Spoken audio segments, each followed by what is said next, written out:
All right, everyone, we are continuing with our story on Christopher Columbus. This is the second part of that. And right now we are in the middle of his second voyage. And Columbus is just getting back from Cuba, where he tried within his second voyage to see if he could push even further west.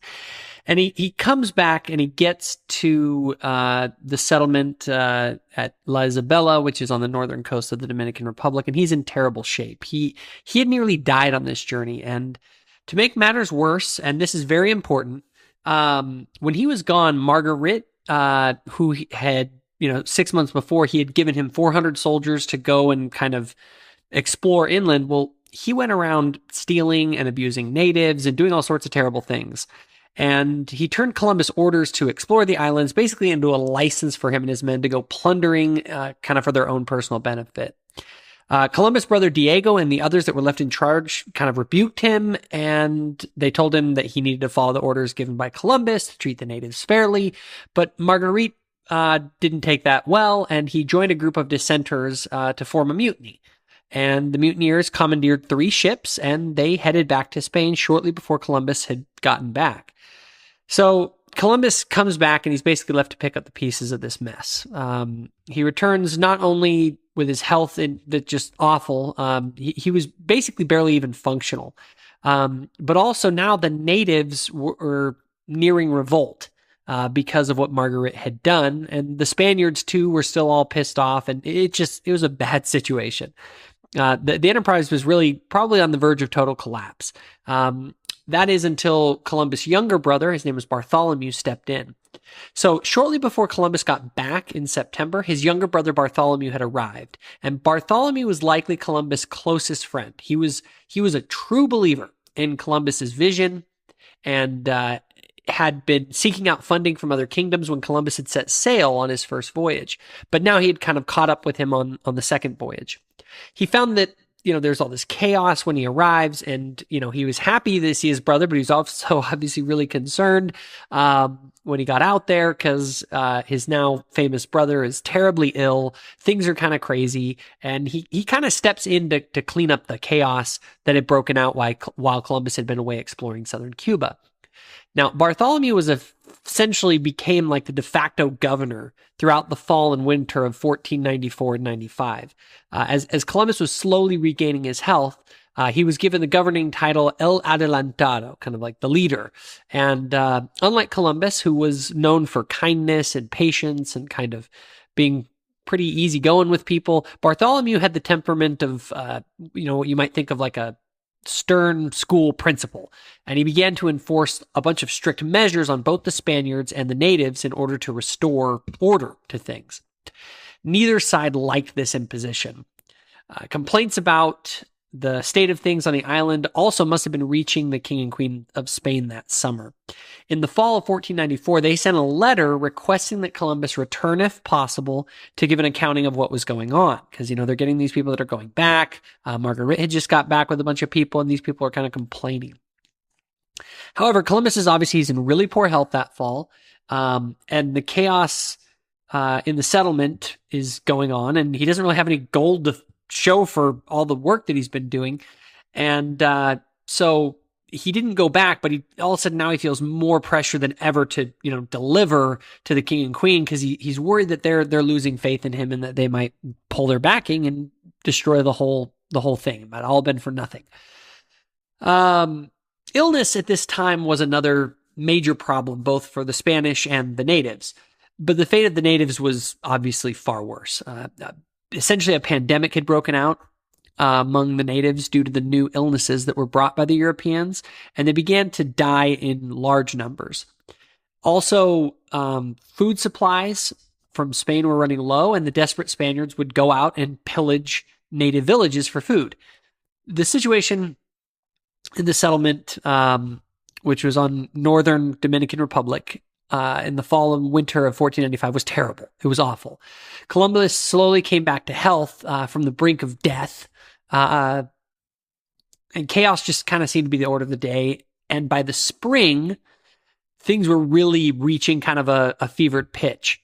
What happened in the spring was that the pressure to produce gold had really gotten to Columbus, and so he devised a plan to send back all these captured Caribs and the other natives who had been fighting against the Spanish, to send them back to the king and queen as slaves.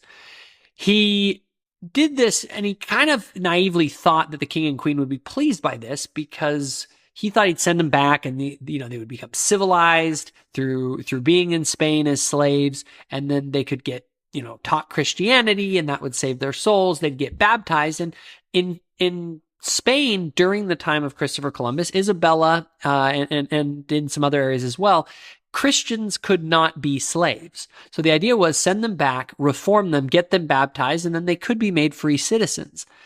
And it would save their souls from hell. So Columbus kind of thinks, hey, I can't send back gold, but I could send back these tribal warriors and people who've been fighting against us and the cannibals. I can send them back and they can be reformed, and the queen should be happy about that. So he sends back almost 500 native prisoners of war who have been fighting against the Spanish, and who have, and the Caribs and things that they had encountered. And the problem is almost half of them die on the voyage home, probably due to the illnesses that they had no immunity to. So the king and queen become really concerned here. All of a sudden, this boat shows up, and there's all these dead natives that had died en route, and the queen is like, what the heck is going on? And, she's just not happy with what's going on.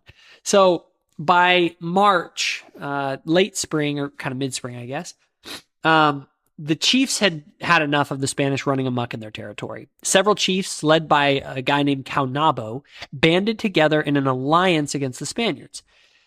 Now, ever since the Spaniards had arrived, there was always a fraction of the natives who would kill Spaniards when they had the chance. But this group, its ranks were growing because the Spaniards were becoming less and less popular, mainly because of what Marguerite had done with his 500 soldiers that went around for 6 months, abusing natives and doing all this other terrible stuff.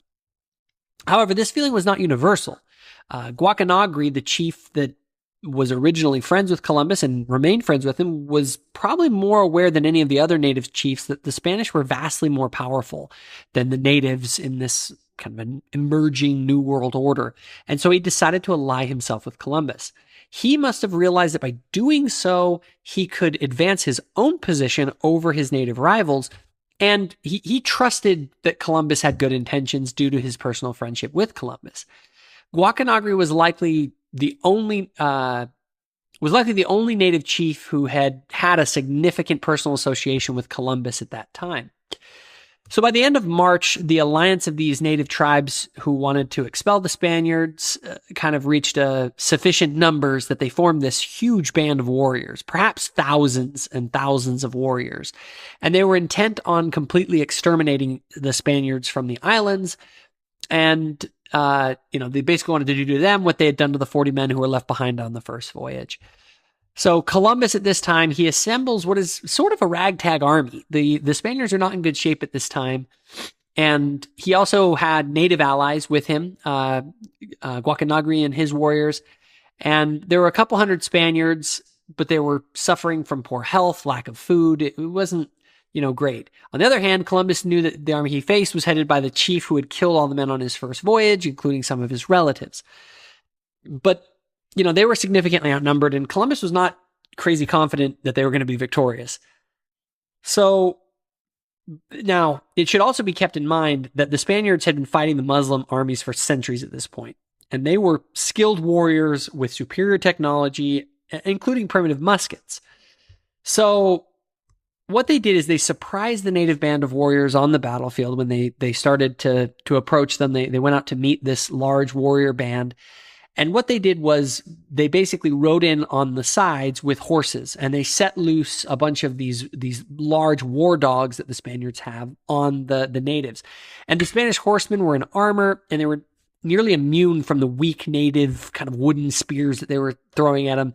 And the natives realized with this inability to harm the men on horseback, and the sound and smell of muskets, and the sight of these terrible dogs, these are the horses. They'd never even seen horses before, and it caused the natives to panic.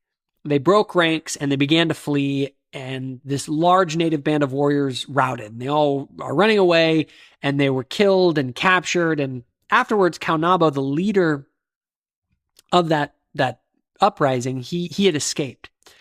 So Columbus felt this victory was, a miracle, because he knew that they were way outnumbered, and he saw it as evidence from God that, God's on our side. So he soon got word that Caonabo had fled into the mountains, and he sent his young zealous officer that he really seemed to like, Alonso de Ojeda, who's kind of this 29-year-old, impetuous fighter guy, conquistador. And he's to take a small band of warriors, the best ones, to find Caonabo and capture him by whatever means they need to. And Ojeda eventually found Caonabo. And what he did is he went up and basically lied to him. And he said, we want to make a peace with you. Why don't you come with us? And, you come back with us. And what he asked the chief to do was to come back to discuss the terms of the peace. And the chief actually agreed, but only if he could bring his guards with him. And Ojeda was like, okay, sounds good. So on their way back, Ojeda sets a trap. He convinced Caonabo to put on handcuffs by saying that they were a fashion accessory of kings in Spain, and look how cool these are. And so he puts them on, and basically that was the signal. As soon as he got the cuffs on Caonabo, his men, pulled out their weapons and basically held up all the guards. Ojeda throws Caonabo onto the back of a horse, and they ride off to take him back to Columbus. And so Ojeda arrives at the settlement with this chief as his prisoner. But interestingly, Columbus doesn't have the chief executed. Even when Caonabo confessed to killing Columbus's men that were left behind at the end of his first voyage, Columbus decided that it was such an important chief, this guy was kind of a big deal, that he should be sent back to Spain and his fate should be decided by the Spanish authorities. Columbus even described Caonabo as knowledgeable, sharp-witted, and courageous, and he ended up, while he was in prison, going and talking with this chief and had multiple discussions surrounding the nature of their beliefs about the afterlife. It was interesting to see the way Columbus viewed Caonabo after he had captured him. So the battle with the natives, this large battle in the spring of 1495, it really broke the native spirit of rebellion that they had. And it also kind of solidified to all the natives that, hey, the Spaniards are the new authority in the region, and you better comply with them. The tribes that rebelled were defeated in battle. These prisoners were taken back as slaves, per standard kind of feudal policy of what you do with the people that you that fought against you when you capture them and they're prisoners of war. So Columbus decides to turn and really focus on making this region profitable for the crown. So he instituted a typical feudal age taxation system in which tribute was to be paid quarterly by the vassals of the crown or face punishment. You take over people, you're like, all right, you guys have to pay us back now, and you guys are required to pay X amount every 3 months. Now, here's where Columbus made a terrible mistake, honestly, that cost a lot of lives. Columbus thought gold was super abundant. He saw these little gold trinkets that they had, and he thinks that there's gold all over the place, when in reality, these were likely, family heirlooms that took generations to acquire. So he had this ignorance and his false beliefs that they were near Asia and there was gold, there's gold all over the place. You just had to find it. And he made it a requirement that they bring what essentially was like a tablespoon of gold dust or gold every 3 months, which was a fatal miscalculation and way too much. The natives, they were under fear of penalty from these new rulers. They began to dedicate themselves to finding gold. They knew, okay, this is what we got to do. And they did so with such, intensity and such focus that they neglected important things like tending to crops. And they were, essentially, they were supposed to be the new vassals of the Spanish crown, serfs, just like the serfs in Spain, but they were essentially reduced to slavery that summer after being defeated in battle because of the extreme taxation burden that was put on them. And to make matters worse, sickness from the Spaniards was spreading and decimating these native villages. It was an awful situation, truly horrible. And the natives were desperate, and many of them, fled to the mountains, and others even committed suicide. Now, likely around the time of this first tribute was due, this is in the late summer after 3 months of this, Columbus realized that almost none of the natives were actually able to produce the gold that he required. And he realized that he had made a miscalculation. But still wrongly thinking that gold was abundant, he kept the gold tribute, but he cut it in half. He said they only had to bring half of that amount. And he also said, all right, look, if you can't find gold, then you need to bring, I think it was like 20 pounds of spun cotton. So they'd need to give a lot of cotton to them that was ready to go as an alternative to the tribute payment. And while this was definitely more manageable, though it still was obviously unfair as a burden on the natives, the damage was largely already done. The diseases were spreading. The disarray was caused by the tribute. The harvest was poor. There was a famine in the fall, and the desperate plight of the natives became an absolute unmitigated disaster. Now, during the summer and fall of 1495, Columbus was largely busy with his own issues while these terrible policies kind of were wreaking havoc in the background amongst the natives. He originally intended to go back to Spain in the summer of 1495, but a hurricane hit and it sunk pretty much all the ships that were, that he was going to be able to take, and the ones that were left needed to be repaired, and it was a big mess. So Columbus was becoming more and more worried about his reputation in Spain, but he couldn't get back to Spain because of the ships being in such bad shape. And his fear about the king and queen being, turning against him were all but confirmed when a guy named Juan Aguado arrived in the fall of 1495, and he conducted a formal investigation on how things were going in the settlement on behalf of the king and queen.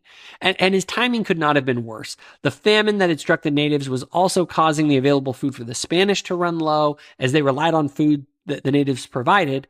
Hunger was a major problem, and people were just pissed off at Columbus and his brother. So Aguado found plenty of people willing to complain about the Columbus brothers, and Columbus knew he had to go back as soon as possible to try and salvage, the patronage that he was getting from the king and queen. But it was clear, with so many natives having abandoned the area and starvation breaking out and very little gold produced, at this point, it appeared to Columbus that his settlement was failing. So before Columbus left, he and his brother scouted out a new location on the southern end of the island that was eventually named Santo Domingo, which actually is today the capital of the Dominican Republic. It's on the southern end of the Dominican Republic on the island. So that becomes the new center, and they decide that he kind of says, Bartholomew, while I leave, you're tasked with establishing this new settlement at Santo Domingo, and Isabella is essentially going to be abandoned, this settlement up on the northern coast of the island. And so eventually Columbus does depart in March of 1496. So almost like 8 months after he wanted to leave, but the ships got messed up. It took almost 8 months until they had them repaired sufficiently to the point that he could make a voyage back to Spain. But this was a horrible voyage back to Spain. There was, there was major problems on this journey home. By the time Columbus had left, the settlement at Isabella is being abandoned. Starvation's a problem. Very little gold has been acquired. The ships are packed with Spaniards that want to go home. Okay. So, and in addition to this, there were 30 natives on board, including Caonabo, who Columbus had developed a respect for. Now, as they're going back, these super crowded ships, they're crowded with all these Spaniards who want to go home that are half starved, and they start running out of food. And I'm going to read what had happened, is that it says in the journal of I think it was Ferdinand Columbus who talked about this. He said Ferdinand Columbus had talked about this, what had happened on this return voyage. He said they were so near starvation that some of them wished to imitate the Caribs and eat the Indians they had on board. Others, in order to economize the little food they had, were in favor of throwing the Indians overboard, which they would have done if the admiral, Columbus, had not taken strict measures to prevent them, for he considered the natives as their kindred and fellow Christians and held that they should be no worse treated than anyone else, which I found to be very interesting. So finally, the ships all but were running out of food, and they sight land, and, at this point, they had made it home. So with his second voyage concluded, Columbus arrives in Spain in March of 1496, and he was happy to find, once he got a chance to talk to the king and queen, that they didn't necessarily believe all the negative reports about him, and they had expressed that they still had confidence in him, but he actually had a really hard time getting an audience with the king and queen to discuss the islands. To be honest, the novelty, the islands were discovered 4 years earlier. The novelty of it all kind of was wearing off. And there were rumors that the whole endeavor was overhyped. And so kind of the big crazy discovery and all the gold and everything, it kind of was not, the public didn't feel like this was all it was cracked up to be. There was some of that going on, but other nations weren't so quick to think that. Other nations such as Portugal and England were aggressively looking into making their own claims, in the New World. And in particular, Portugal and Spain were working out with the Pope to come up with a line of demarcation that would basically decide which of the discovered territories would belong to Portugal and which of the discovered territories would belong to Spain. Regardless, the king and queen are super busy, and literally for almost a year, Columbus is delayed in getting back to the colony, or even longer than that. But his initial delay is about a year, and that is finally when he gets the authorization to go back to the islands. But it takes almost another year until he's actually able to do it. Now, on the original voyage, or the second voyage here that he had just gotten back from, his orders were essentially to set up a trading post. But on this next voyage, what they wanted to do was to establish a long-term, permanent settlement. And in this colony, the Spaniards would be given territory from the government and act as local lords that were appointed by the crown to manage kind of the feudal economy and the vassals, the natives, in those territories. This system was known as the encomienda system. It was a bad thing. It was a system that the Spanish had been using previously in their conquest against the Muslims. However, with these orders and the plan set for the journey, delays continued to plague the kickoff of this third voyage. With the king and queen, they were occupied with all these other matters of state, and the funding got delayed. And then, between his return from the second voyage until he took off on his third voyage, Columbus was stuck in Spain for 2 full years. And he had no idea what was going on with his brother back in the settlement at Santo Domingo. And so one of the big things of this voyage was that they were going to go farther south on their return voyage into unexplored seas. The hope was that he could find the elusive Asian mainland by exploring further south than they had. So they were going to cross the ocean on a farther south route. And this would help him to find the Asian mainland, hopefully, he thought. But for the king and queen, they wanted to know what else was around, so that as they were negotiating where to draw this line of demarcation with the Portuguese, that they would know what was there. They didn't want to draw the line without knowing what was down there. So Columbus was to go and try and find the Asian mainland, and also basically just to explore to the south and see what he could find. And so he does this. He sets a course that's much farther south. He splits up his fleet into 2 groups. He sends one of them. He says, "Hey, you guys got supplies, go straight back to the colony. I'm going to take some of my ships." I think it was 3. It might have been more. And they divide up, and he goes further south, and the other ones go basically straight for the colony. Now, one thing he found out in going further south, closer to the equator, is he experienced something that sailors find there, and it's called the doldrums. So for 8 days, he gets into this area where there's no wind, called the doldrums. And there's just this unrelenting sun beating down on him and his crew. So they're out there in the ocean, they're trying to get across, and they're stuck. And they suffer immensely in this heat. And, for 8 days, but finally a cool breeze does come up, and you can just imagine how excited they all were when that happened. And water's rushing underneath their boat, and they're heading towards basically farther east in unexplored seas. They didn't know what was there, and they kept going. And suddenly on the horizon, the island of Trinidad was spotted and this is just off the coast of Venezuela. Their third crossing had been successful, and once again, Columbus was pressing into lands that had never been seen by anyone in the Old World. Now, Trinidad, as I mentioned, sits just off the coast of Venezuela, at the northeast end of the South American continent, and Columbus had no idea that he had just discovered the South American mainland. He thought it was just another large island.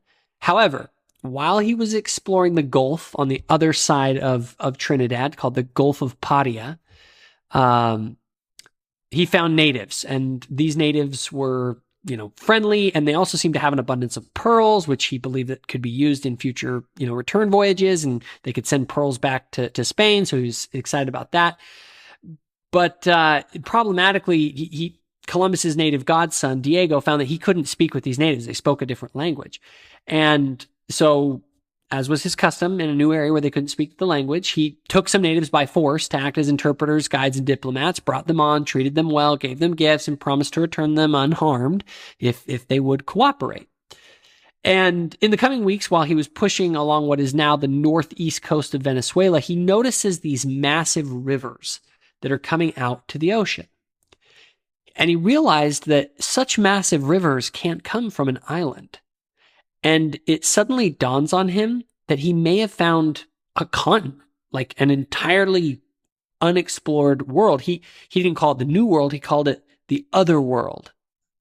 However, he still thought he was very close to China, and he was trying to make sense of all this, and it was totally unexpected that he'd find this far south in this area a continent. And he postulates that this new continent is to the south and east of Asia, kind of where we might think New Zealand or the Philippines are located. And due to his sort of biblical understanding of the geography of the world, he began to think that he had arrived in the mythical terrestrial paradise, which was where they believed that the Garden of Eden was located.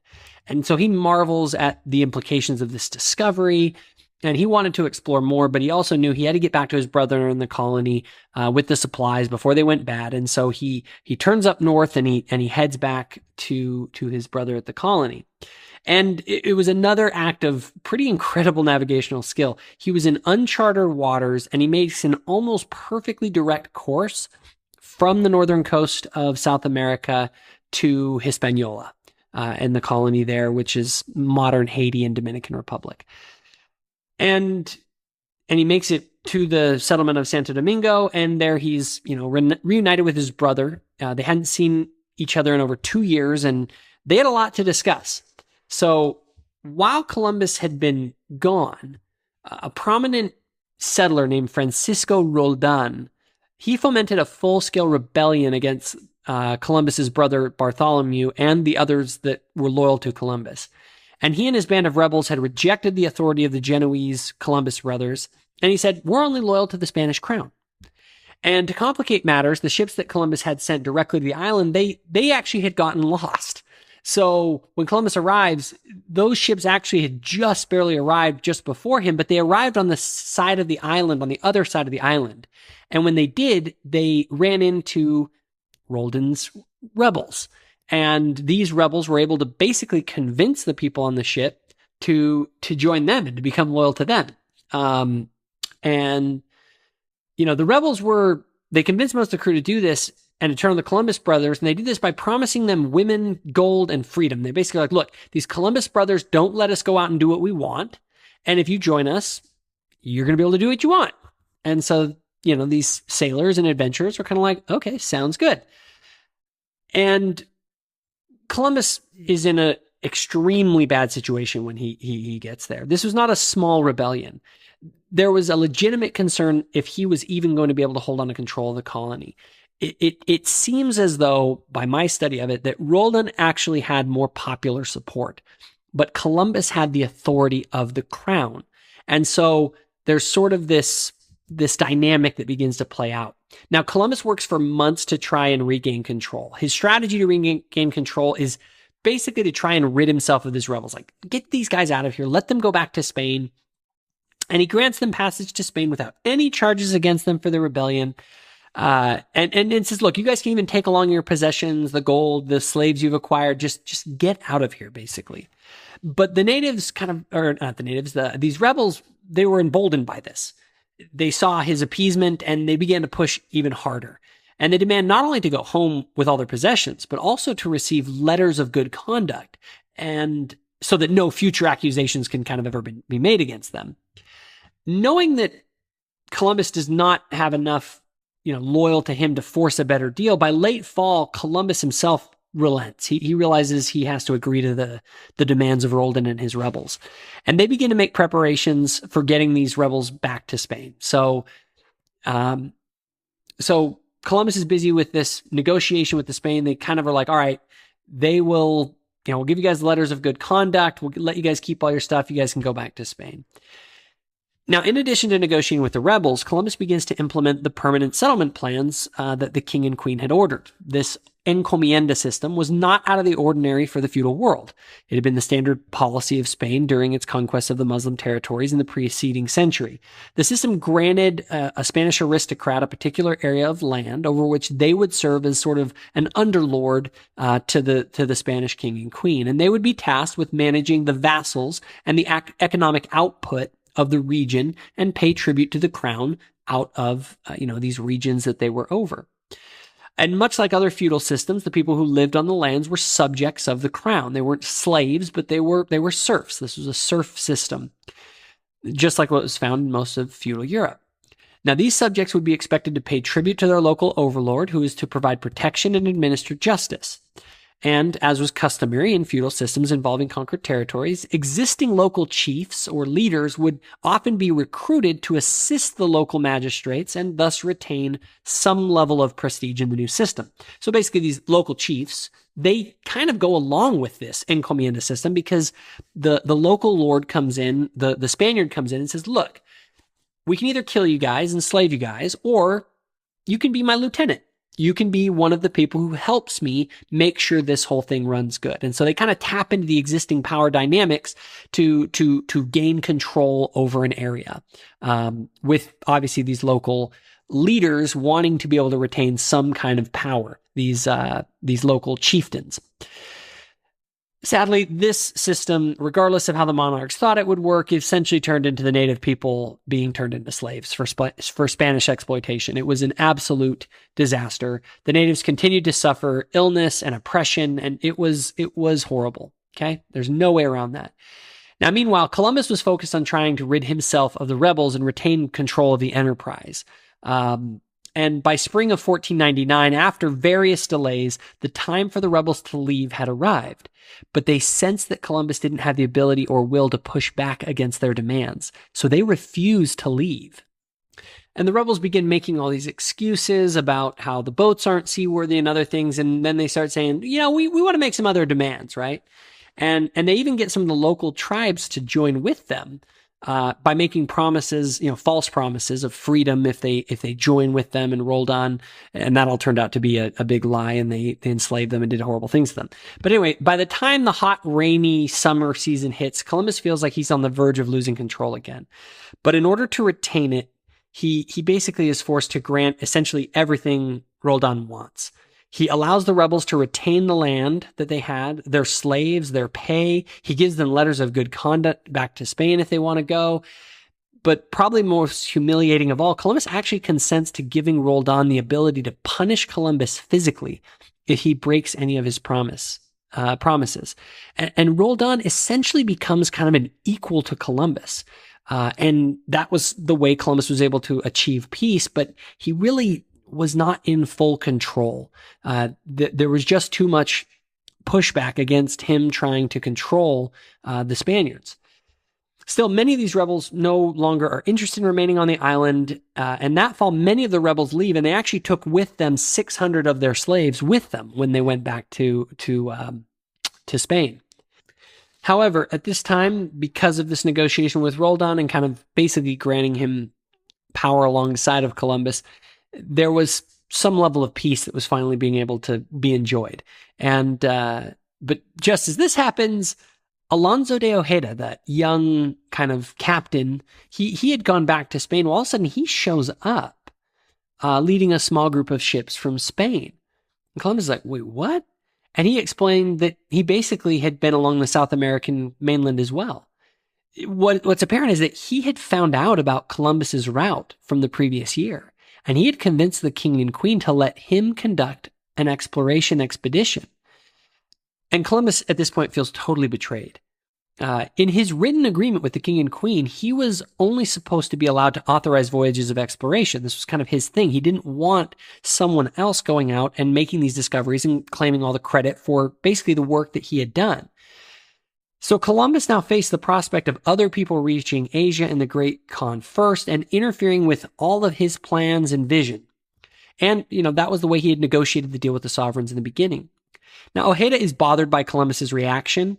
And he kind of thinks, Columbus isn't going to be the leader for very long because he believed that the queen was very sick and close to dying. That was what he had heard. And so he knew that without the queen to back Columbus, he's not going to be governor for long. And Ojeda kind of begins to stir up another rebellion to kind of position himself to be the one to take over if Columbus is removed from power. Ojeda finds many people who actually want to go along with his rebellion among many of Roldan's former supporters. Apparently, many of them were upset that Roldan had made peace with Columbus, and they saw Ojeda as the more likely person to take over at some point, so they kind of joined with him. And Ojeda also realized that Roldan was likely going to be standing in his way if he ever wanted to assume total control over the island. And Ojeda attempts to kill Roldan, but he was unsuccessful. Columbus and Roldan decide to set aside their differences and they go after Ojeda. And basically all through that fall and winter, they're going after Ojeda, and Ojeda finally is forced to flee along with a bunch of the rebels that were with him. And again, relative stability prevails during the spring and summer, but again, Columbus is very, doesn't have full control as he is there. And the encomienda system is continuing to be implemented, and gold operations actually begin to turn a profit. They begin to actually pull out gold through these encomienda system that they're putting in place, but it's kind of too late. With the return of so many of these former rebels going back to Spain and bad-mouthing Columbus, the king and queen are kind of like, okay, we've sent him back again. There's still a ton of people coming back complaining about him. What is going on? So they get this guy named Francisco de Bobadilla. And Bobadilla was a knight and kind of a power-hungry jerk, to put it easily.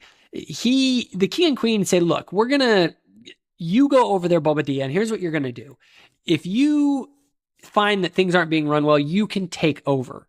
So the king and queen apparently naively gave him this authority to take over for Columbus if he felt things were being mismanaged, without realizing that maybe Bobadilla would just take advantage of that authority for his own personal gain. And so when Bobadilla arrives in the colony, he sails in, and when he arrives there, he actually finds 2 Spaniards in the gallows that had been hung because they had been abusing natives, and Columbus had them punished for it. And, he was outraged by this. He's like, we got Spaniards being punished by a Genoese for alleged crimes against natives. And he knew that, he knew he had his excuse to take over power from Columbus. And he found a willing cadre of disgruntled settlers who were willing to blame all of their troubles on Columbus. They made up all sorts of lies and exaggerations in order to get rid of Columbus and his brothers. And, they'd had these strict measures on them. And so they're like, they're so hard on us and it's so terrible. And they do all these terrible things. And so he ends up getting all sorts of false testimony and exaggerated claims against Columbus. And he gets them all written down. In fact, a lot of the things you'll see today that attack Columbus are from these affidavits and these testimonials that were collected by Bobadilla, who wanted to take over from Columbus and used these affidavits and testimonies to solidify that. So once he has all these, he has Columbus put in chains. He just sends for him. He never even talked to him, never told him what he's being charged with. He just arrests him, puts him in chains, and says, all right, you're being shipped back to Spain. And when he takes over, he basically tells all the colonists to do whatever the heck they want. He says, get whatever you can out of this island and the natives. Because he didn't really think that this was going to last much longer. He thought the queen's support was going to be pulled or that she was going to die. And so he just like, look, guys, while you're here, get what you can. And this is probably going to get shut down. Columbus is utterly humiliated. The injustice of it was clear to many. Even the captain that was captaining the boat that was taking him back to Spain, as soon as they left port, he offers to let Columbus take off his chains and come out from below decks for the remaining voyages, but Columbus actually refused. Columbus wanted to make the point that he'll do whatever the king and queen want. And ultimately, his arrest was done under their authority. So he rides back to Spain in chains. And he actually, interestingly enough, he kept those chains for the rest of his life as a memento to how unfairly he was treated on this voyage. So Columbus ends up being sent back to Spain in chains. So Columbus gets back from his third voyage like a criminal in chains. And people were shocked to see Columbus brought so low. Less than a decade earlier, he was paraded around Spain as the hero of exploration. But luckily, as soon as he got his chance to speak with the king and queen, they realized that a major mistake had been made. They believed Columbus when he explained what had really happened during his third voyage, and he was immediately set free and promised restoration. However, the king and queen likely were still very concerned about how poorly things had went with him running the colony. And it seems like they decided to remove him from political affairs from there on out. And they just wanted to focus him on what he was best at, which was exploration. And so what they did was they sent out a new governor named Nicholas de Ovando, who you'll want to keep in mind, who was the new governor that was going to go and take over for Bobadilla, who had kind of ousted Columbus unfairly. And Columbus, he was super excited about, being free of his chains and that the king and queen believed him, but he was kind of concerned about the crown giving him back all of his authority and privileges and his titles and everything. It seems clear that Ferdinand and Isabella were in a bit of a predicament, okay?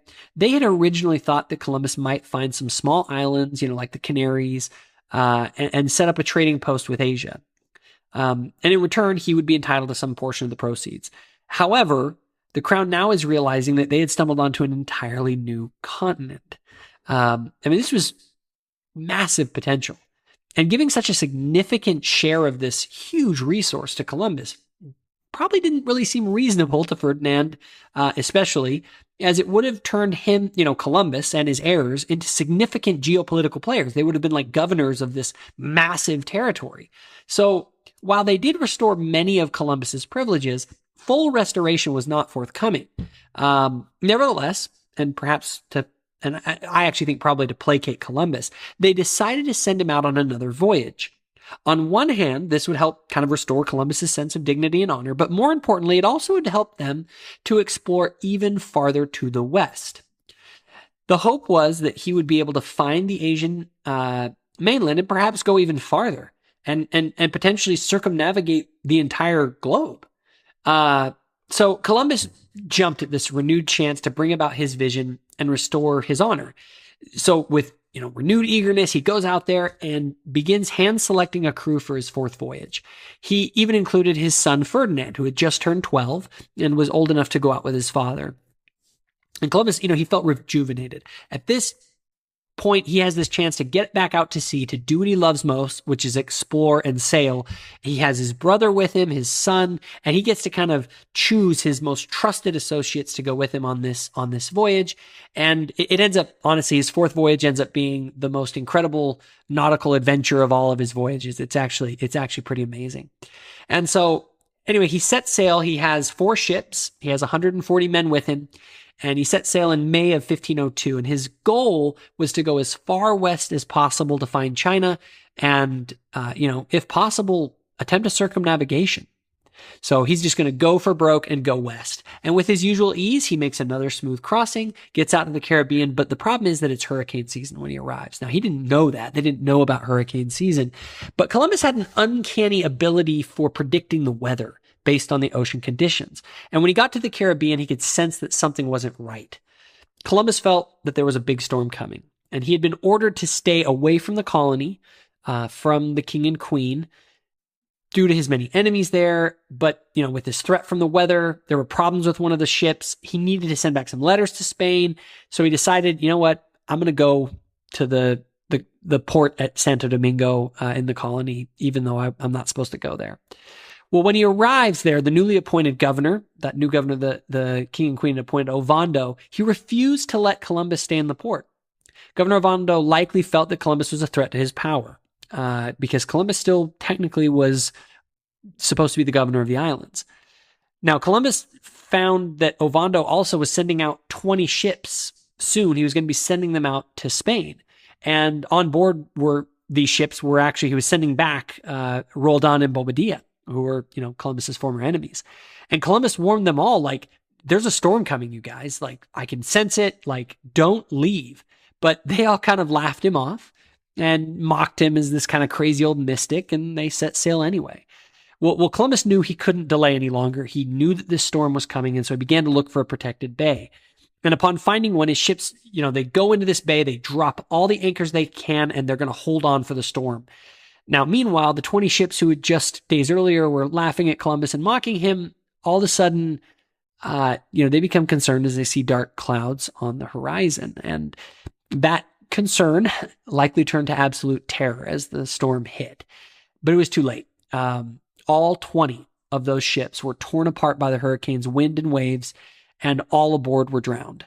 And in fact, this massive loss of life, those ships, the gold that they had, to this day is one of Spain's largest maritime disasters. Now, Columbus ships, they were in this protected bay, and they were barely holding on as the storm was just hammering them. The anchors were being pushed to their limits, and eventually all but one of them were torn from their anchorages. The anchors could not hold. And, this happens in the middle of the night, and they get pulled out into a raging storm in the ocean at night. I mean, I can't imagine the horror that night in a hurricane trying to keep your ships afloat. But Columbus was, frankly, a badass. And he did it. He kept his ship afloat, but he thought all the others are lost. You know what I mean? Like, there's no way they survived the storm. But as the morning came and the storm calmed, to his amazement, he saw a set of sails on the horizon, and then he saw another, and he realized that the other two ships who were swept out to sea, including the one that had his brother on it, Bartholomew, who he's so close to, they had survived. And so anyway, none of his ships had been lost. They felt it was a miracle, and, they rejoice, and they end up taking a little while to repair their ships in the beautiful kind of tropical calm after the storm, and they get their ships ready to go again. And, Columbus at this point is like, all right, well, let's keep going. Let's get on with the mission. So Columbus's small fleet sets out sail once more, and they begin to go west, and they press into unexplored waters, across the Caribbean, heading west until eventually they hit the Central American mainland. They actually make landfall on the northeast coast of what is today Guatemala. I'm sorry, not Guatemala, Honduras. And when they get there, they kind of, Columbus is excited because he noticed some of the natives they run into seem more advanced. But what he didn't actually realize is he was actually encountering some of the last remnants of the Mayan culture. But he kind of felt like this was a good sign. These people are more advanced. It must mean we're getting closer to the Asian mainland. And as they go down the coast of Central America, they kind of head south down along, trying to find a westward passage. So they're trying to go through, but they didn't realize like there is no way through. Like Central America connects to South America, and there's no way through. So we basically sail south along the coast of Central America through places like Honduras, Costa Rica, down to Panama. And they have a combination of, good interaction with natives. They have some hostile encounters with natives, kind of a mixed bag. And the other issue they're running into, though, is that this is late summer and it's the rainy season in the Caribbean. And the ships were just constantly battling crappy weather, little storms, miserable conditions. After weeks and weeks of this, they just push further and further south, trying to find a way around, because they're thinking, okay, this may be the Asian mainland.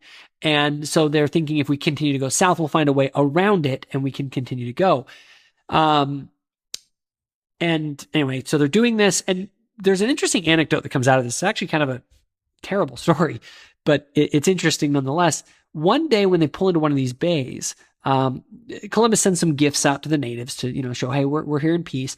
And they come back and they actually give him as a gift 2 young girls, one about 8 and one about 14, as kind of a sexual gift. Well, Columbus is like, what the frick? And, but he didn't want to piss off the natives. So he brought them on board and he clothed them. He gave them gifts. He fed them, and then, promptly returned them back. And the natives were kind of like, oh, well, that was nice. Like, you didn't rape them or have sex with them. And so, they were impressed by that. But anyway, that was kind of an interesting story as they were going through this area. So, anyway, they press further south and they eventually get to what is today Panama. Now, as they were going further south, if you look at a map, it goes from south to then they start heading east. And he's like, we're going east. Columbus is starting to realize I wanted to go west and the land won't let us. And so he starts to kind of worry that, maybe they're not going to be able to find a way around this. And by this point, it may have become clear that he might have started thinking, I haven't reached the Asian mainland. But we don't know exactly, but he wanted to find Asia. That was what he was looking for. So anyway, they get into this area in Panama and weather's still a problem.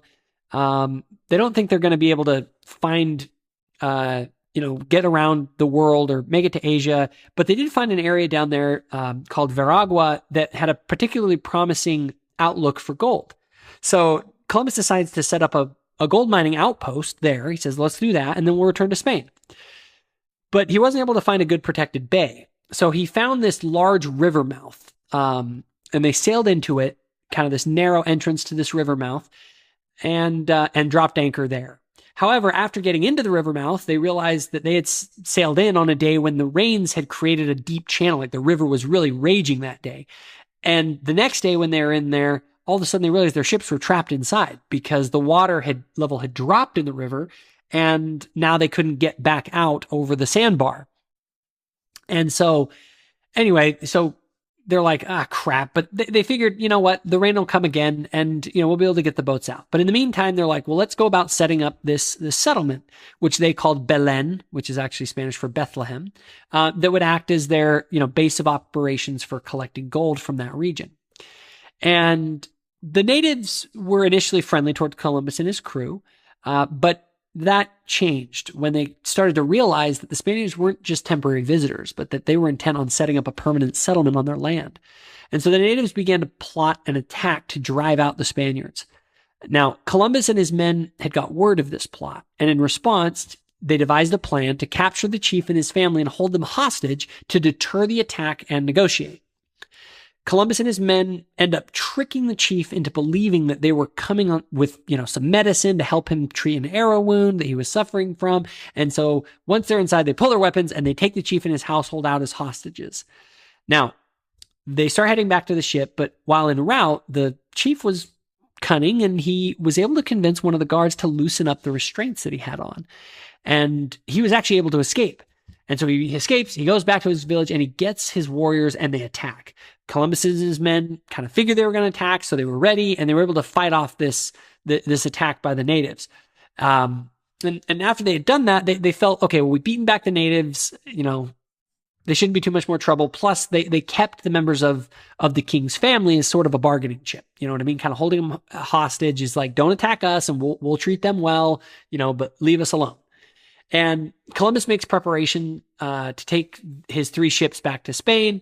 And his plan was to leave his brother Bartholomew and one of the ships behind at the new settlement while he went back to Spain.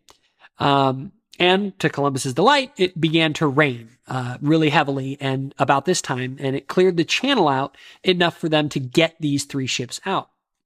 So they sailed out and they drop anchor while the final preparations are being made. There's 3 ships sitting out at anchor, and there's this one on the land or in the river mouth.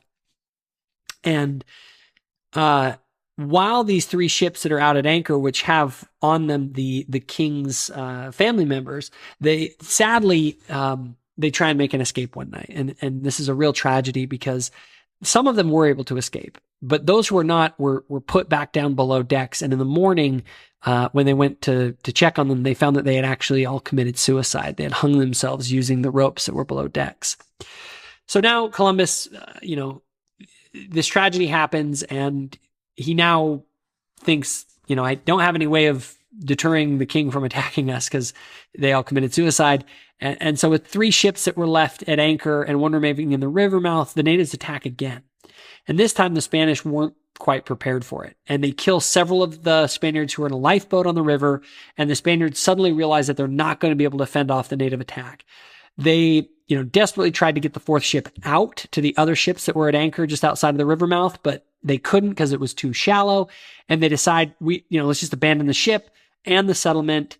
And they narrowly escape and make it to the three remaining ships out at anchor just off the coast, with all angry natives clamoring on the shore as they make their retreat. So they barely escape.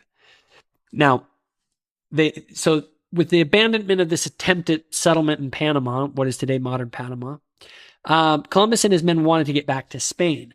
But while they were in that river mouth, or maybe even earlier, it's not totally sure, there was a particular type of worm infestation that began to eat holes in their ships. And one of the problems was the man with the skill set for fixing and patching these kind of holes had been killed by the natives when they had attacked. And so the holes on one of these ships as they were sailing back was so bad that they just had to abandon it.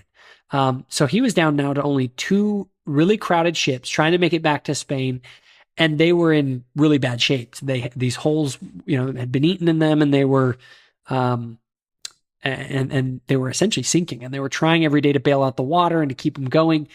And he knew he couldn't get back to Spain with these ships leaking so badly. And so he decided he was going to try and go about almost 1,000 nautical miles back to the colony at Hispaniola at Santo Domingo, which is on the modern day Dominican Republic. So he's basically sailing from Panama to the Dominican Republic.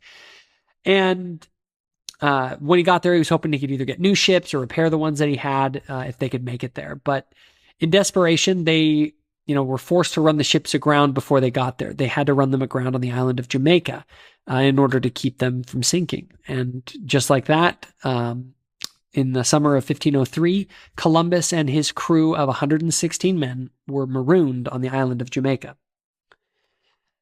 They ran their ships aground at a place called St. Anne's Bay. At least that's what it's called today on northern Jamaica. And their first order of business was to make the grounded ships into these makeshift forts and shelter. Columbus was really worried about keeping order in this desperate circumstance. And he was worried about his 116 men going out and pissing off the natives. This time, they couldn't just get on their ships and run away if the natives decided to get really pissed. So Columbus gave strict orders to his men to keep them on the grounded ships as much as possible, and they resented this, a lot. Columbus knew that they had to try and get someone to the Spanish colony to get them help. The problem was that the nearest Spaniards were on the island of Hispaniola, which was 125 miles across open ocean from Jamaica. And even after landing there, it would be almost 300 miles across that island to the town of Santo Domingo. Now, Columbus was able to barter with some local natives to get a native canoe. He was able to give them some things and get a canoe or two. But he needed to find someone who he could trust to make an attempt at getting help and taking this native canoe 125 miles across the open ocean. Luckily, Columbus had developed a friendship and trust in a crewmate named Diego Mendez. He had proven himself loyal and brave on multiple occasions during the voyage, and especially during the attacks that they had recently fled. He had shown himself to be very brave. So Columbus tasked Diego Mendez with taking a companion and some natives in this canoe and making the dangerous attempt at crossing 125 miles of open oceans to get to the island of Hispaniola to get help. And, they'd have to cross 125 miles of ocean and then almost 300 miles of, jungle-infested land to get help. So it was quite a task he was asking him to do, but there wasn't much other alternative. So Diego accepts the challenge, and soon they bid farewell, and his small crew set off in the canoe, and the canoe disappears over the horizon, and Columbus and, his marooned crew basically are just praying for their success because their lives were really in the hand of Diego Mendez, who had taken off. Now, while Diego sails off, Columbus and his men begin waiting for months and months and months, and they begin to lose faith that rescue is coming. A group of mutineers end up rising up because they felt that Columbus wasn't doing enough to get them off the island. So they rebel against Columbus, they steal native canoes, and, they weren't going to wait any longer for someone to come and help them. They were going to take it in their own hands. But these guys were not good seamen, and ultimately they failed to make the crossing after multiple attempts, and they did some terrible things to the natives, like throwing them overboard when their ships were when the canoes were starting to sink, and they killed some. And anyway, it was a bad deal.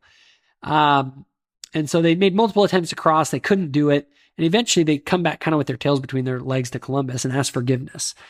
Columbus granted them forgiveness because he knew that, these guys are desperate, and he didn't want to punish them for that. So eventually, after many months, their food was also beginning to run low. And they also were running out of things on the ships to trade with the natives. And the natives were, according to the records, they were beginning to get a little more stingy, and they wouldn't be quite as liberal with what they were giving to Columbus and his men. Now, Columbus was desperate. He didn't want to see his son, who was with him, who at that time I believe was probably 14 or 15, and his brother and his men starved to death. And so he devises this plan to get the natives to bring him more food. So Columbus had a book with him that charted the astronomic patterns in the sky. So he knew the exact day that there was going to be an eclipse of the moon that was coming. And so Columbus calls all the natives together, and he tells them that the gods were not pleased. He said that unless they brought food on a regular basis to the Spanish, the gods would be angry. And as a sign of their anger, the moon would go dark. And the natives kind of laughed at this, at least some of them did, and were kind of like, oh, okay. And then literally right at that moment, the moon begins to change colors and turn black, and they go nuts. They start panicking, going, oh no! And they beg Columbus for forgiveness, and he says to them, all right, well, I'll restore the moon if you guys promise to bring regular offerings of food. And they say, okay, we'll do it. We'll bring you food. Just bring back the moon. And then, the eclipse starts to end, and the moonlight begins to return. And, it says that basically from that point forward, the Spaniards didn't have any problem getting food from the natives. And so anyway, they finally have food, but they're still waiting for this rescue. And after almost a year of waiting, hope was beginning to be lost.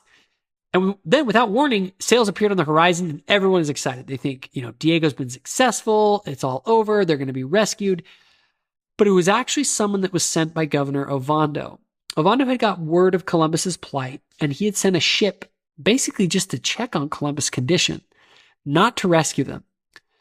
Ovando wanted Columbus to die because that would solidify his title as the governor and, remove any challenge from Columbus to be the governor. So one can only imagine how terrible it was for Columbus and his men when the ship did not rescue them, but instead merely expressed sympathy and said they didn't have room for them. And almost as an insult, they left them with a single cask of wine and some bacon, and then they left. Now, Columbus kind of pretended otherwise. He was like, well, I'm sure they're going to go back and get us more help. But it seemed pretty clear to Columbus that they weren't going to be getting help from Ovando. And now his men were becoming disillusioned. Now, what Columbus and his men didn't realize was what had happened with Diego Mendez. Remarkably, Mendez had made the 125-mile open ocean crossing in the canoe, and he landed on the southwest end of what is now modern Haiti. Soon after he landed, he got word from from the natives that there were Spaniards nearby, and he was excited. He's like, yes, good, let's go find the Spaniards. He goes and finds them, and they take him to Governor Ovando. After hearing his story that Columbus and his men are marooned, Ovando essentially detained Mendez for 7 months. And likely this was because he was hoping that that would be enough time for Columbus and his men to starve to death on Jamaica and thus remove any threat of Columbus taking over as governor. Still, after Mendez got out, he didn't give up. He actually went out and he found some ships that were not directly under the control of Ovando, and he was able to charter 2 of them. And one of them he took back to Spain, and he sent the other to rescue Columbus and his men. However, while that was all going on, in Jamaica, things were looking really bleak. They, began to lose faith that any rescue was coming, and a new group of men under the Poor-Ass brothers decided to lead a mutiny against Columbus.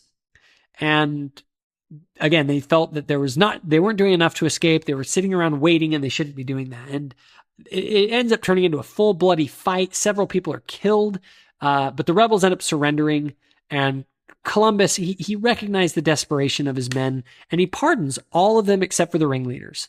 And peace was again restored. And then, soon after that, sails again appear on the horizon, and it was the ship that was sent by Diego Mendez, and they were all finally rescued after being stuck on the island for an entire year. So after they were rescued from Jamaica, Columbus and his men stop off in the colony in Santo Domingo, and Governor Ovando pretends to be happy to see Columbus, but he wasn't. And in an act of spite, he actually uses his authority to forgive the ringleaders of the mutiny that Columbus was planning on still prosecuting. Still, Columbus was grateful to be alive, and most of his crew decided that they wanted to head back to Spain as soon as possible. Columbus especially wanted to get back to, the king and queen and report about his new discoveries along the east coast of Central America. And so he departs and he returns back to Spain after his fourth voyage. He gets there, but by this time, a hard life at sea was beginning to finally catch up to him and take a serious toll on his health. He was old at this point. He was beaten up, and to make matters worse, the queen was on her deathbed. And once she passed away, Columbus realized that the person who facilitated his work and vision was gone. And so too was basically any chance at future exploration. He realized that he didn't really have a chance at more exploration, and so he turned his attention to trying to at least salvage the money and titles offered to his family and to his men. In fact, in the last years of his life, there are all sorts of letters from him writing to the king and others asking for his men to be paid properly, according to the agreements that were made with the crown. Several of his men were actually, from that last voyage, from the fourth voyage, were penniless, and they were living on his charity. Columbus by no means was poor. People say he died, a pauper. Like, that's not true. He wasn't poor, but he certainly was not getting what he had been promised to him. And as his health began to finally fail, he began to focus his efforts on ensuring that his sons would be taken care of. And luckily his son, Diego, one of his sons, had found a high position in the royal court and actually eventually later became the governor. But Columbus worked hard, and they were able to get some measure of the titles and privileges restored that could be passed on to his heirs, but not really. And ultimately, Columbus passed away on May 20th, 1506, and his final words were the same words actually of Jesus in the Bible that were recorded, that when he said, "Lord, into thy hands I commend my spirit." And that's it. That is the story of Christopher Columbus, as I came to understand it through the biographies that I read. Now, it's very hard to summarize the life of Christopher Columbus. Columbus was first and foremost a deep believer in a particular religious worldview, and he combined that worldview with his passion for the sea into this epic narrative in which he was going to save the world. For him, these voyages were not only the product of nearly a decade of pleading and pitching to this uninterested aristocracy, nor was it only something that he had staked his life, his personal reputation, and fortune on.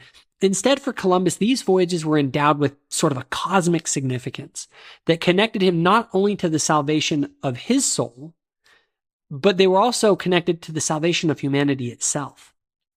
It's actually one of the great ironies of history that Columbus ultimately was and is one of the most important historical figures in world history, but not for almost any of the reasons that he thought he was going to be. His vision was simply mistaken. However, the fact that he was a man of such ambition and vision was the reason that he was able to sail over horizon after horizon, despite all these obstacles that we talked about in this podcast.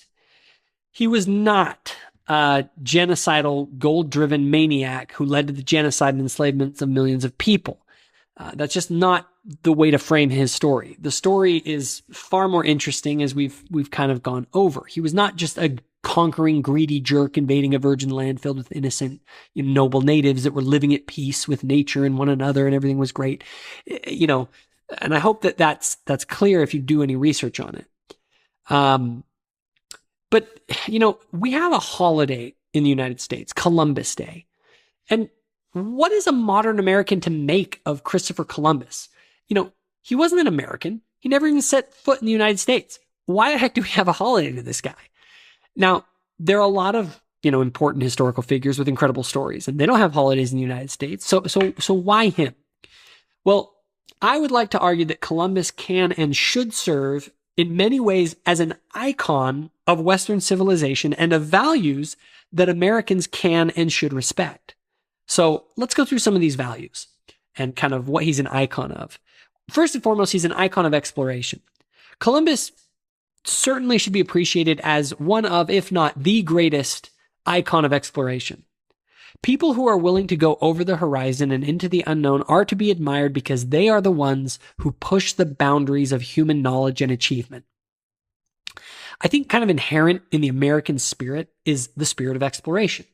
It was America that went first to the moon. It is America that's going to Mars. It was Americans that pressed west into the wilderness in search of progress and a better life. The American tradition of going past horizons surely should be considered part of our American character, and Americans can look to Columbus as a type of icon of that westward, voyaging spirit. He also was an icon of big dreams. Now, Columbus did not live in an age where anyone could be whatever they wanted to be. In the feudal world, there were serfs, lords, clergy, and classes.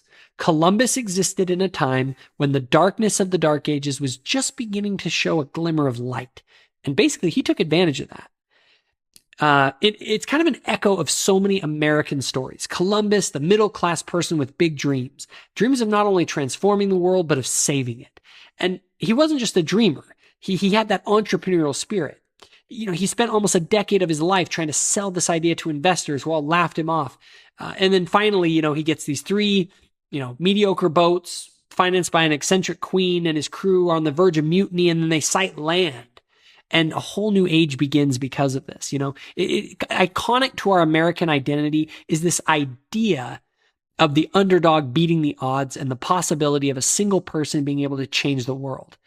This idea of nearly limitless individual potential, which is really central to the American identity, sprouted and grew in the age of the New World as never before. And Columbus is iconic kind of that story and that change to where big dreams could be accomplished.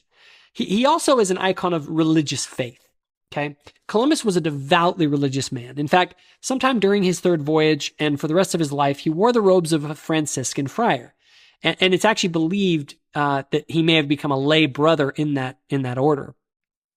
Now, any study of his actual writings demonstrates his motivations and vision were all based in this religious worldview. Columbus viewed his life and history as the unfolding of a great cosmic drama.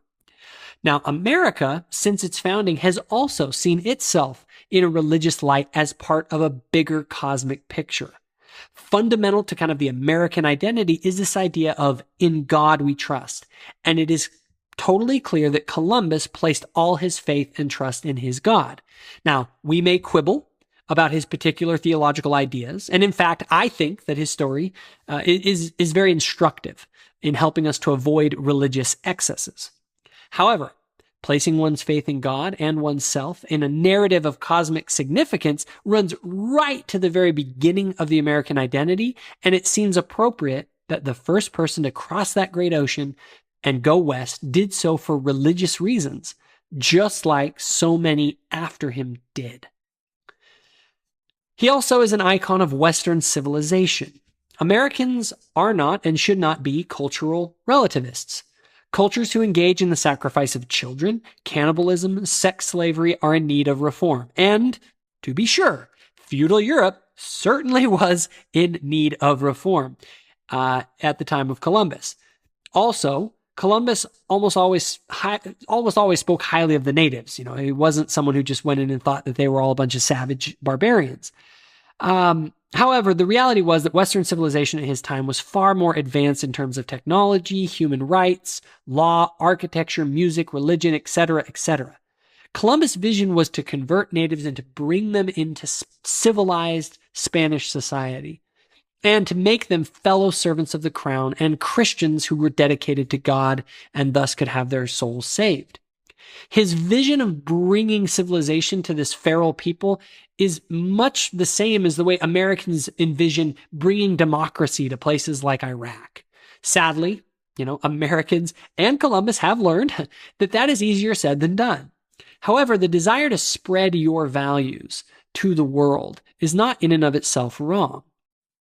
And ultimately, Western civilization did advance immensely in the centuries after Columbus, and it did so precisely in and because of the lands that he discovered. It certainly was a bumpy road, but all these things can't be blamed on Columbus. Columbus himself, like the man Columbus, wanted to bring less advanced peoples into a higher, more advanced way of living.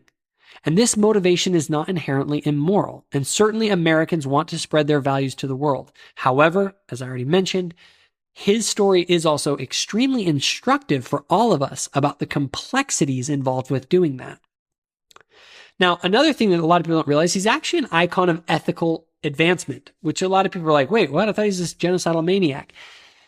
So Columbus should be admired from a humanitarian standpoint as a symbol of the kind of new ethic that was emerging in the West.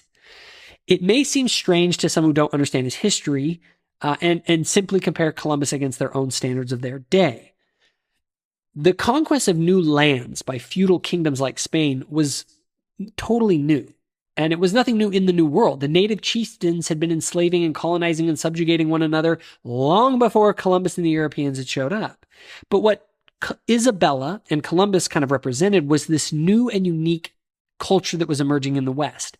Instead of holding to sort of the time-honored ethic of simple conquest and subjugation by force, Columbus and Queen Isabella were highly concerned with the religious conversion of the natives and the idea that they were to be integrated into her benevolent kingdom as Christian vassals rather than as conquered slaves.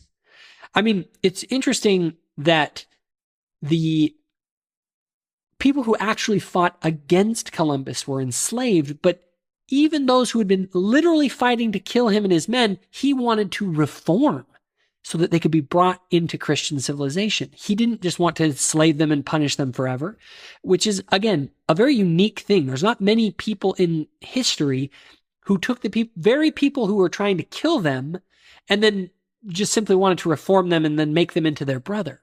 That was a new ethic that was emerging in Western civilization due to the influence of Christianity. Now, the story is ultimately one of tragedy of what happened to the native peoples. There's no doubt about that. But that was in spite of, rather than because of, Columbus. Sadly, the conquest ethic of Spain was too deeply ingrained in Spaniard society. Spain at that time was a warlike society. They were on the tail end of nearly 800 years of near continuous warfare with the Muslims. Ultimately, this new emerging, though still very imperfect, human rights ethic of the Christians, like Isabella, Las Casas, and Columbus, it was overtaken by the greed of the conquistadors, and the rank brutality just couldn't be held back. As we do with people like Washington, who was involved in slavery himself, the balance of Columbus's deeds and vision, when fully understood, show him as a glimmer of light. A glimmer of this new ethic around universal human rights that was imperfect, but it was budding and growing in Europe. Americans can celebrate that these initial glimmers of ethical light found in people like Columbus during an age when that was very rare, eventually flowered into the idea that all men are created equal. Now, in completing this 2 years of research into the Columbus story, I found the words of the great author Washington Irving summing up my feelings well as it relates to Christopher Columbus. And so I'm just going to read this epitaph, essentially, or epitaph of Christopher Columbus. He said, "His conduct as a discoverer was characterized by the grandeur of his views and the magnanimity of his spirit. Instead of scouring the newfound countries like a grasping adventurer eager only for immediate gain, as was too generally the case with contemporary discoverers, he sought to ascertain their soils and productions, their rivers and harbors. He was desirous of colonizing and cultivating them, of conciliating and civilizing the natives, of building cities and introducing the useful arts, subjugating everything to the control of law, order, and religion, and thus of founding regular and prosperous empires. In this glorious plan, he was constantly defeated by the dissolute rabble which he was doomed to command, with whom all law was tyranny and order restraint. They interrupted all useful works by their seditions, provoked the peaceful Indians to hostility, and after they had thus pulled misery and warfare upon their own heads, and overwhelmed Columbus with the ruins of the edifice he was building, they charged him with being the cause of the confusion. Well it would have been for Spain had her discoverers who followed in the track of Columbus possessed his sound policy and liberal views. What dark pages would have been spared in her colonial history? The New World in such case would have been settled by peaceful colonists and civilized by enlightened legislators, instead of being overrun by desperate adventurers and desolated by avaricious conquerors. In his letters and journals, instead of detailing circumstances with the technical precision of a mere voyager, he notices the beauties of nature with the enthusiasm of a poet or a painter. When surrounded and overwhelmed by the ingratitude and violence of worthless men, he often, in the retirement of his cabin, gave way to gushes of sorrow, and relieved his overladen heart with sighs and groans. When he returned in chains to Spain, and came into the presence of Isabella, instead of continuing the lofty pride with which he had hitherto sustained his injuries, he was touched with grief and tenderness at her sympathy, and burst forth into sobs and tears. He was devoutly pious, religious mingled with the whole course of his thoughts and actions, and shines forth in all his most private and unstudied writings. Whenever he made any great discovery, he celebrated it by solemn thanks to God. The voice of prayer and the melody of praise rose from his ships when they first beheld the New World, and his first action on landing was to prostrate himself upon the earth and render up thanksgivings. To his intellectual vision, it was given to read the signs of the times, and in the conjectures and reveries of past ages, the indications of an unknown world. As soothsayers were said to read predictions in the stars and to foretell events from the visions of the night. His soul, observes one Spanish writer, was superior to the age in which he lived. For him was reserved the great enterprise to plow a sea which had given rise to so many fables and to decipher the mystery of his time.